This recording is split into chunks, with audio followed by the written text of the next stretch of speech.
Corona virus का खतरा अब भी दुनिया पर बना हुआ है और कई विशेषज्ञों का कहना है कि जब तक इसकी वैक्सीन नहीं आ जाती है तब तक ये महामारी जिंदगियों से जाने वाला नहीं है। दुनिया के अलग अलग देशों में कोरोना वैक्सीन बनाने का काम चल रहा है। इसी कड़ी में अमेरिका की एक कंपनी ने दावा किया है कि उनकी बनाई वैक्सीन कोरोना वायरस पर 90% प्रभावी और अगर इससे मिले आंकड़ों की पुष्टि हो जाती है तो दिसंबर से अमेरिकी नागरिकों में टीका बांटने की योजना बनाई जा रही है। स्वास्थ्य सचिव एलेक्स अजार ने कहा है कि फाइजर इंक अपने कोविड-19 वैक्सीन परीक्षण से मिले शुरुआती सकारात्मक आंकड़ों को स्वास्थ्य नियामकों को जल्द से जल्द सौंप सकता है, जिसके बाद अमेरिकी सरकार ने दिसंबर में अमेरिकियों का टीकाकरण शुरू करने की योजना बनाई है। फाइजर ने सोमवार को कहा कि यह vaccine German partner BioNTech SE के साथ विकसित हो रही है। यह कोविड-19 के खिलाफ 90% प्रभावी थी। बड़े चरण के परीक्षण के परिणामों पर प्रारंभिक नजर के आधार पर ऐसा कहा गया। दवाई बनाने वाली अमेरिकी कंपनी ने कहा कि उसे उम्मीद है कि सुरक्षा डेटा जल्द ही मिल जाएगा, जिसके बाद उसे अमेरिकी खाद्य और औषधि प्रशासन के साथ आपातकालीन उपयोग प्राधिकरण के लिए आवेदन करना होगा।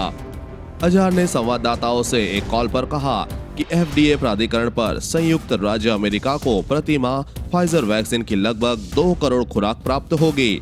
10 करोड़ खुराक के लिए अमेरिका का फाइजर के साथ $1.95 बिलियन का कॉन्ट्रैक्ट है, जो 50 लाख लोगों को टीका लगाने के लिए पर्याप्त होगा।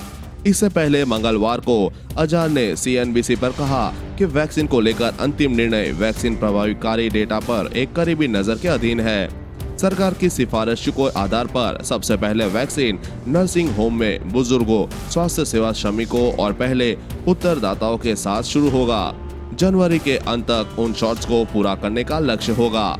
टॉप अमेरिकी संक्रामक रोग विशेषज्ञ एंथनी फॉजी ने MSNBC के साथ एक इंटरव्यू में भी कहा कि उन्हें उम्मीद है कि दिसंबर में कुछ उच्च प्राथमिकता वाले समूह के लिए वैक्सीन की खुराक उपलब्ध होगी। अजार ने कहा कि उन्हें उम्मीद है कि मॉडर्न इंक सहित अन्य कंपनियों से कोविड-19 से बचाव के लिए जल्द ही और टीके उपलब्ध होंगे, जिससे उम्मीद है कि महीने के अंत में इसके प्रायोगिक वैक्सीन के बड़े परीक्षण के अंतरिम परिणाम घोषित किए जाएंगे। अजहर ने CBNC से कहा, मार्च के अंत तक अप्रैल की शुरुआत में हम हर उस अमेरिकी के लिए पर्याप्त वैक्सीन होने की उम्मीद करते हैं जो टीकाकरण कराना चाहते हैं। अजहर ने यह भी कहा कि अमेरिकी सरकार इस हफ्ते ही एंटीबॉडी उपचार का वितरण शुरू कर देगी और अस्पताल में भर्ती कोविड-19 रोगियों से इसकी शुरुआत होगी। अजहर ने कहा, हम समान वितरण सुनिश्चित करेंगे और हमें अपने राज्यपालों के साथ मिलकर काम करना है। उन्होंने कहा कि सरकार उसी की प्रक्रिया का उपयोग करेगी जो रेमडेसिविर को वितरित करने के लिए नियोजित होगी।